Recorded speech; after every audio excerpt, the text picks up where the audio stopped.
కేజ్రీవాల్ ఈ పేరు వింటే ఒకప్పుడు నీతి నిజాయితీల కోసం అవినీతిని పారదోలేందుకు దేశాన్ని ఉద్ధరించడానికి అవతరించిన రాజకీయ నాయకుడు అని అందరిలోనూ చర్చ జరిగేది.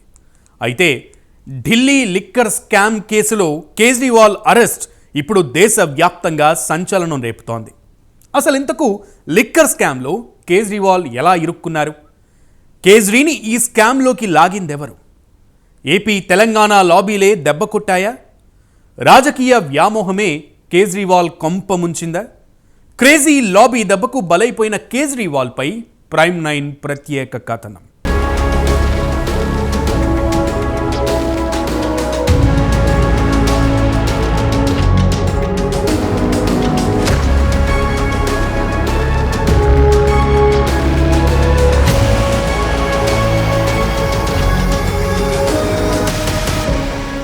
అరవింద్ కేజ్రీవాల్ ప్రస్తుతం దేశం మొత్తం మారుమోగిపోతున్న పేరు.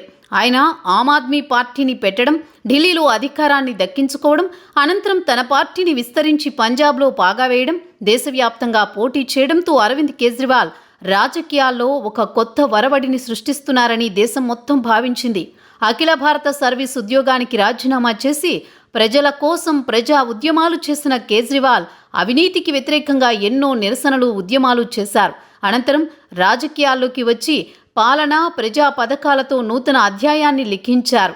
ప్రాంతీయ పార్టీగా ప్రారంభమై దశాబ్ద కాలంలోనే జాతీయ పార్టీగా ఎదగడంలో కేజ్రీవాల్ ఎంతో కృషి చేశారు. అయితే అనూహ్యంగా ఆ పార్టీ నేతలు కేసుల పాలు కావడం, జైలుకు వెళ్లడం సంచలనంగా మారింది. అవినీతికి వ్యతిరేకంగా పోరాడడం, ప్రజలకు మంచి పాలన అందించడమే పునాదులుగా ఏర్పడిన ఆమ్ ఆద్మీ గత కొన్నేళ్ల నుంచి అవినీతి ఆరోపణలు ఎదుర్కొంటోంది. ఈ క్రమంలోనే పలువురు ఆప్ నేతలు అరెస్టై జైలు పాలయ్యారు.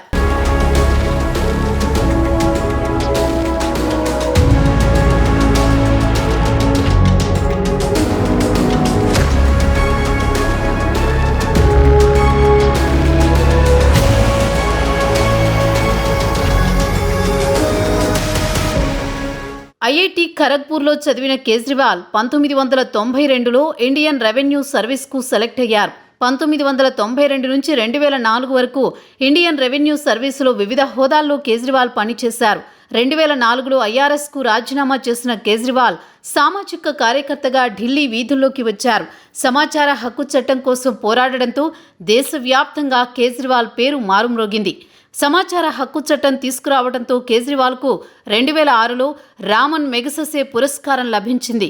ఆ తర్వాత జనలోక్పాల్ బిల్లు కోసం సామాజిక కార్యకర్త అన్నా హజారేతో కలిసి పోరాటం చేశారు.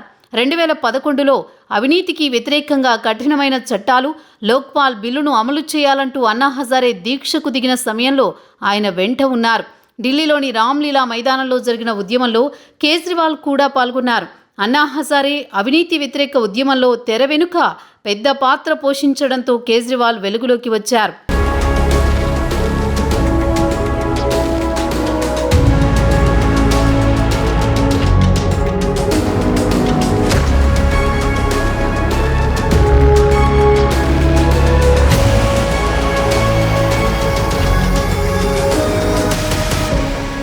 కేజ్రీవాల్, మనీష్ సిసోడియా, సత్యేందర్ జైన్, సంజయ్ సింగ్ రాజకీయాల్లోకి రాకముందు కొంతకాలం అవినీతికి వ్యతిరేకంగా ఎన్నో ఉద్యమాలు కలిసి చేశారు.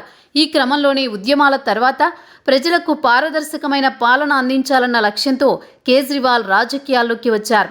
ఈ క్రమంలోనే 2012 నవంబర్ 26వ తేదీన సొంతంగా ఆమ్ ఆద్మీ పార్టీ స్థాపించారు. ఆ తర్వాత కొన్ని నెలలకే వచ్చిన 2013 ఢిల్లీ అసెంబ్లీ ఎన్నికల్లో ఆమ్ ఆద్మీ పార్టీ 28 స్థానాలు గెలుచుకుంది. అయితే పూర్తి మెజారిటీ లేకపోవడంతో కాంగ్రెస్ పార్టీతో కలిసి ప్రభుత్వాన్ని ఏర్పాటు చేసి మొదటిసారి ఢిల్లీ ముఖ్యమంత్రిగా కేజ్రీవాల్ ఎన్నికయ్యారు. అయితే కూటమిలో విభేదాల కారణంగా 50 రోజులు కూడా గడవకముందే ఆ ప్రభుత్వం పడిపోయింది. అనంతరం జరిగిన ఎన్నికల్లో ఢిల్లీలోని 70 అసెంబ్లీ స్థానాలకు గాను ఆమ్ ఆద్మీ పార్టీ ఏకంగా 67 సీట్లు గెలిచి చరిత్రాత్మక విజయం సాధించింది.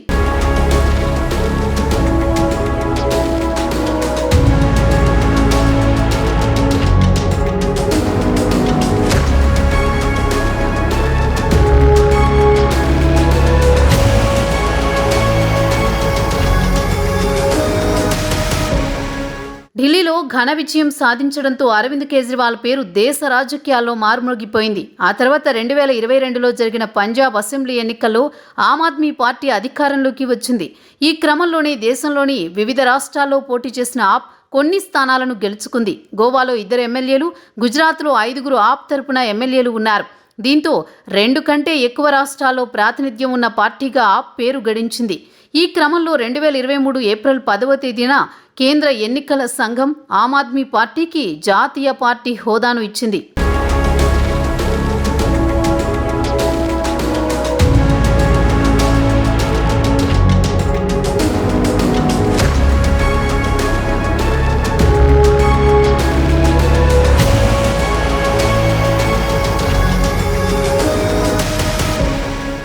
రెండు 2021-2022 ఢిల్లీ మద్యం పాలసీ రూపకల్పనలో భారీ అవినీతి జరిగిందంటూ కేసు నమోదు కావడం ఆమ్ ఆద్మీ పార్టీని, ఢిల్లీ ప్రభుత్వాన్ని షేక్ చేసింది. ఈ కేసులో అప్పటి ఢిల్లీ డిప్యూటీ సీఎం మనీష్ సిసోడియా గతేడాది అరెస్ట్ అయ్యారు. ఆ తర్వాత కొన్ని నెలలకు ఆప్ ఎంపీ సంజయ్ సింగ్ కూడా జైలుకు వెళ్లారు. ఇక తాజాగా ఇదే ఢిల్లీ లిక్కర్ కేసులో ముఖ్యమంత్రి అరవింద్ కేజ్రీవాల్ను కూడా ఈడీ అరెస్ట్ చేసింది. దీంతో అవినీతికి వ్యతిరేకంగా పోరాడి పార్టీ పెట్టిన కేజ్రీవాల్ చివరికి ఆ అవినీతి ఆరోపణలతోని అరెస్టు కావడం సంచలనంగా మారింది.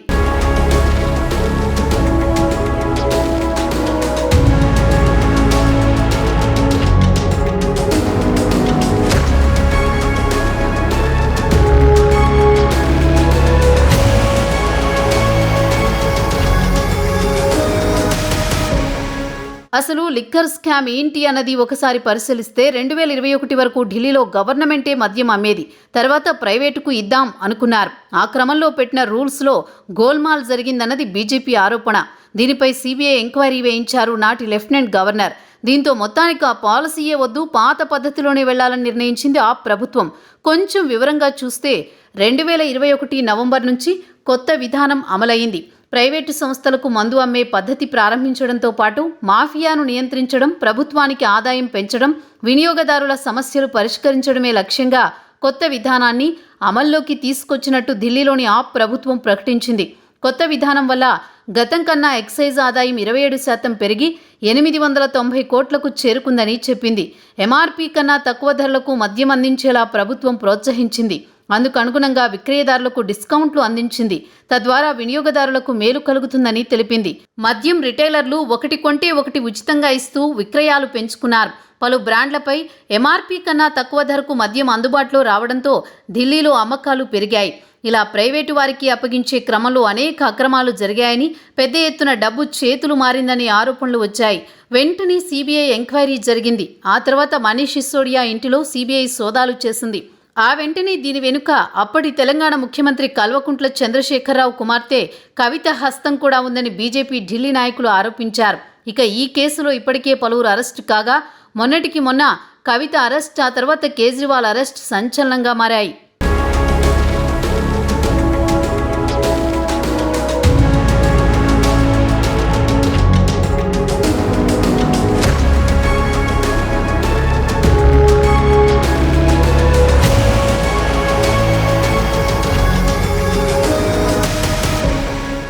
నీతి నిజాయితీ అంటూ రాజకీయాల్లోకి వచ్చి పార్టీ స్థాపించి 3 సార్లు ముఖ్యమంత్రిగా ఎన్నికైన కేజ్రీవాల్ అసలు ఈ లిక్కర్ స్కామ్లోకి ఎలా వచ్చారు అన్నది ఒక్కసారి లోతుగా విశ్లేషిస్తే, కేజ్రీవాల్ ఢిల్లీ తర్వాత పంజాబ్లో కూడా తన పార్టీని అధికారంలోకి తీసుకువచ్చారు.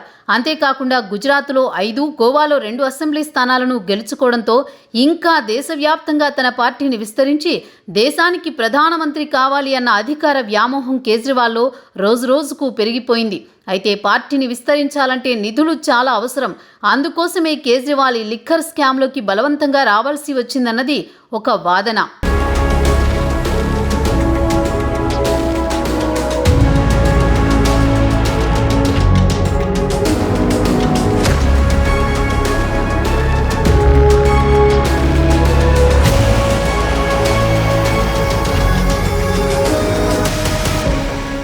అధికార పదవి వ్యామోహంతో ఎలాగైనా సరే దేశవ్యాప్తంగా ఆమ్ ఆద్మీ పార్టీని విస్తరించి అత్యంత వేగంగా ప్రధానమంత్రి అవ్వాలన్న లక్ష్యంతో అడుగులు వేస్తున్నారు కేజ్రీవాల్. అయితే ఆయనకు ఆర్థిక సహకారం అంతగా లేకపోవడంతో నిధుల సమీకరణ కోసం ఈ లిక్కర్ స్కామ్లోకి బలవంతంగా రావాల్సి వచ్చిందని కొంతమంది చెబుతున్న వాదన. ముఖ్యంగా తెలంగాణ ఏపీ లాబీలతో కేజ్రీవాల్ స్కామ్లోకి వచ్చారన్న మాట వినిపిస్తోంది. తెలంగాణలో కవిత, ఏపీలో విజయసాయిరెడ్డి ఆయన తరపున మనుషులు ఈ లిక్కర్ స్కామ్లోకి కేజ్రీవాల్ను లాగారని అంటున్నారు. కేజ్రీవాల్ కూడా తనకు కమిషన్ల రూపంలో నిధులు సమకూరుతుండటంతో పార్టీని విస్తరించుకోవచ్చన్న అత్యాశతో, పదవీ వ్యామోహంతో ఈ రొచ్చులో పడిపోయి ఇప్పుడు కటకటాల పాలై ఊచలు లెక్కబెడుతున్నారు.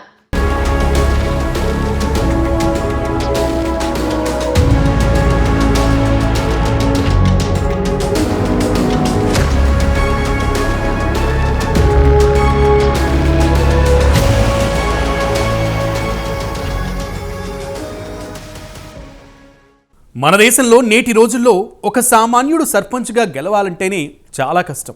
వార్డు మెంబర్ కూడా కనీసం 10 లక్షలు ఖర్చు పెట్టాల్సిన పరిస్థితి.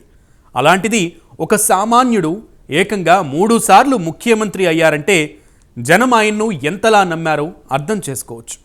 మరి అలాంటి నాయకుడు జనం నమ్మకాన్ని వమ్ము చేశారా? మాయల మరాఠీల ఉచ్చులో పడి రాజకీయ జీవితంలో మచ్చ తెచ్చుకున్నారా?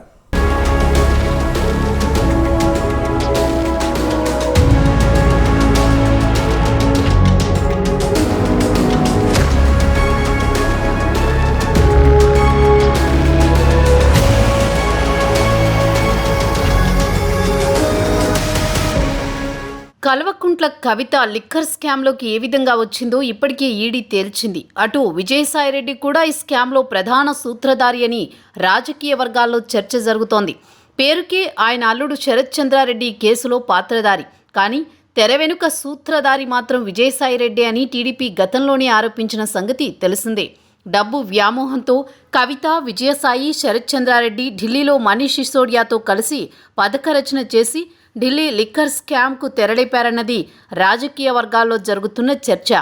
ఆమ్ ఆద్మీ పార్టీ విస్తరణ కోసం కేజ్రీవాల్, కేసీఆర్, కవిత, విజయసాయిలను సంప్రదించినప్పుడు లిక్కర్ పాలసీ దిక్కుమాలిన సలహా ఇచ్చారని రాజకీయ వర్గాల్లో వాదన వినిపిస్తోంది. మొత్తానికి ఏపీ, తెలంగాణ లాబీలు కలిసి కేజ్రీవాల్ రాజకీయ జీవితాన్ని నాశనం చేశాయని అంటున్నారు. ఇంకోవైపు దేశవ్యాప్తంగా బలపడి రాజకీయంగా చక్రం తిప్పాలన్న పదవీ కాంక్షతో కేజ్రీవాల్ ఈ స్కామ్కు ఒప్పుకొని బలైపోయాడన్న మాట సర్వత్రా వ్యక్తమవుతోంది. తాను చెడిందిగాక వనమంతా అన్నట్లు కేజ్రీవాల్ రాజకీయ జీవితాన్ని నాశనం చేసింది ఏపీ, తెలంగాణ లాబీలే అంటున్నారు.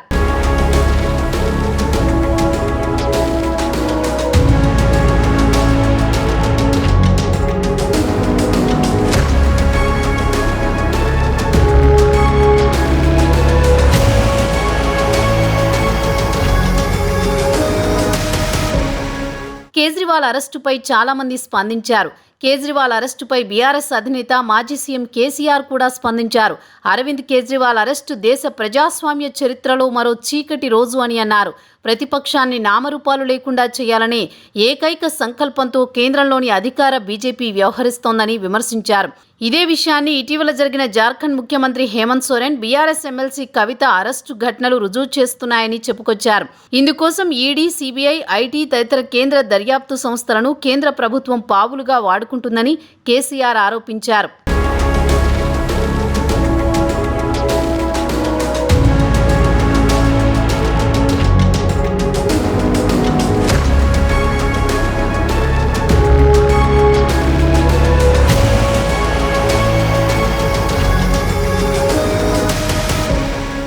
తన కూతురు కవితను అరెస్ట్ చేసినప్పుడు కేసీఆర్ మాట్లాడలేదని, కానీ ఢిల్లీ ముఖ్యమంత్రి అరవింద్ కేజ్రీవాల్ను అరెస్ట్ చేసినప్పుడు బ్లాక్ డే అంటున్నారని, దీని వెనుక మర్మమేమిటో చెప్పాలని తాను మాజీ ముఖ్యమంత్రిని ప్రశ్నిస్తున్నానని కేంద్ర మంత్రి, బీజేపీ తెలంగాణ రాష్ట్ర అధ్యక్షుడు కిషన్ రెడ్డి ప్రశ్నించారు. దీని వెనుక మతలబు ఏమిటో తెలంగాణ ప్రజలకు కేసీఆర్ చెప్పాలన్నారు.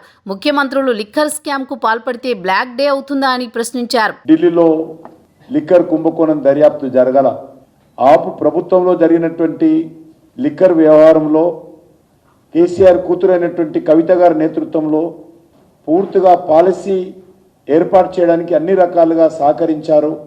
దానికి సంబంధించినటువంటి ఒక గ్రూప్ ఏర్పాటు చేసుకొని ఢిల్లీలో లిక్కర్ వ్యాపారం చేసి దానికి బదులుగా ఆపు పార్టీకి నిధులు అందజేశారనేటువంటి విషయం చాలా స్పష్టంగా దర్యాప్తులో ఈడీ ప్రకటించిన విషయాన్ని మనం చేస్తా ఉన్నాను.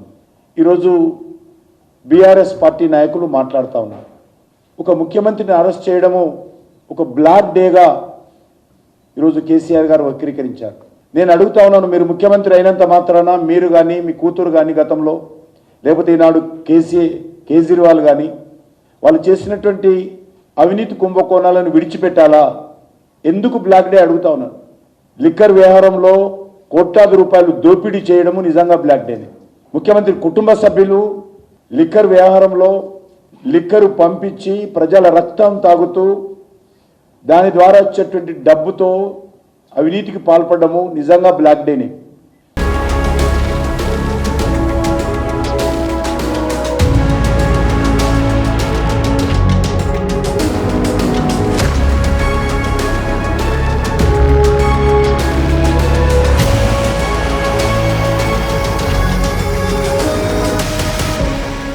మద్యం పాలసీ కేసులో ఢిల్లీ ముఖ్యమంత్రి అరవింద్ కేజ్రీవాల్ అరెస్టుపై ప్రముఖ సామాజిక ఉద్యమకారుడు కేజ్రీవాల్ గురువు అన్నా హజారే సంచలన వ్యాఖ్యలు చేశారు.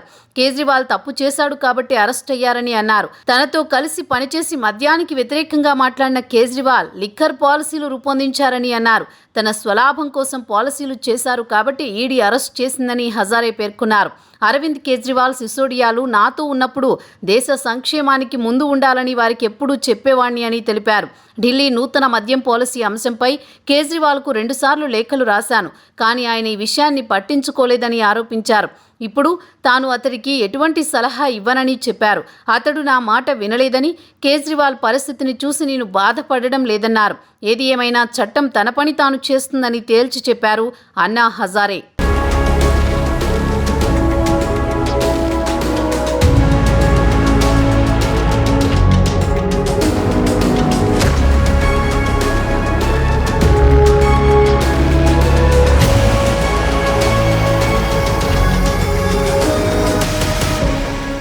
ఢిల్లీలో పాగా వేయాలని బీజేపీ ఎప్పటినుంచో చూస్తోంది. అయితే కేజ్రీవాల్ మాత్రం ఆ ఛాన్స్ ఇవ్వడం లేదు. ఢిల్లీ దేశానికి రాజధాని కావడంతో ఢిల్లీపై పెత్తనం కేజ్రీవాల్కు కూడా ఉండడం కేంద్రంలో అధికారంలో ఉన్న బీజేపీకి నచ్చడం లేదు.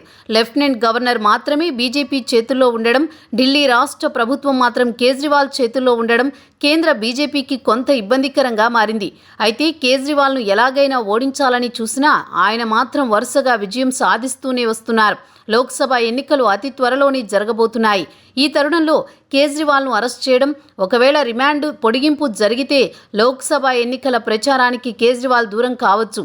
దాని ద్వారా ఆమ్ ఆద్మీ గెలవాల్సిన స్థానాలను కూడా బీజేపీ కైవసం చేసుకునే వ్యూహంలో భాగమే ఇదంతా అన్న వాదన సైతం జరుగుతోంది.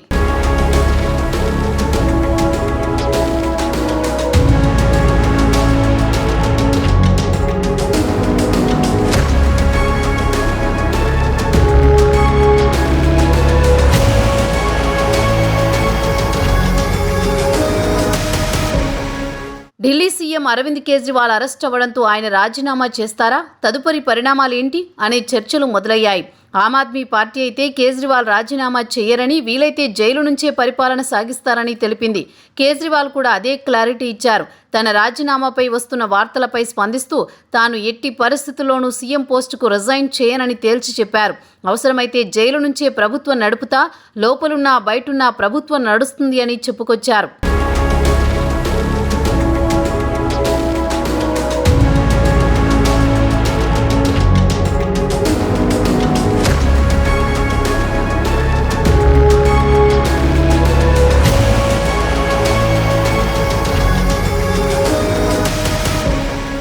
కేజ్రీవాల్ అరెస్టు కావడంతో ఆప్ నాయకత్వం ప్రశ్నార్థకంగా మారింది. ఒకవేళ రిమాండ్ పొడిగించినా, లేదంటే నేరం రుజువయ్యి జైలు శిక్ష పడినా ఆప్ను, ఢిల్లీ ప్రభుత్వాన్ని ఎవరు నడిపిస్తారు అనే ప్రశ్న నెలకొంది. 2012లో ఆప్ స్థాపించినప్పటి నుంచి కన్వీనర్గా ఉంటున్న కేజ్రీవాల్ ఇప్పటి వరకు 3 సార్లు సీఎంగా గెలిచారు. 10 ఏళ్లలోనే పార్టీని దేశంలో 3వ అతిపెద్ద రాజకీయ పార్టీ స్థాయికి తీసుకువెళ్లారు. ప్రస్తుతం కేజ్రీవాల్ అరెస్టు నేపథ్యంలో ఆమ్ ఆద్మీ క్యాడర్ దిక్కుతోచని స్థితిలో పడిందనే చెప్పొచ్చు.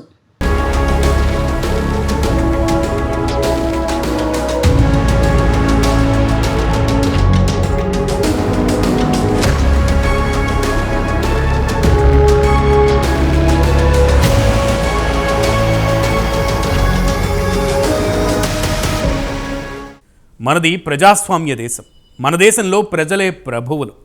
రూపాయి డబ్బులు పంచకపోయినా, మద్యం సీసాలు ఇవ్వకపోయినా కేజ్రీవాల్ను ప్రజలు ఆదరించారు, అందలమెక్కించారు. కానీ కేజ్రీవాల్ మాత్రం అధికార వ్యామోహంతో పదవీ కాంక్షతో దుష్టశక్తుల పంచన చేరి లిక్కర్ స్కామ్లో ఇరుక్కుని కటకటాల పాలయ్యారు.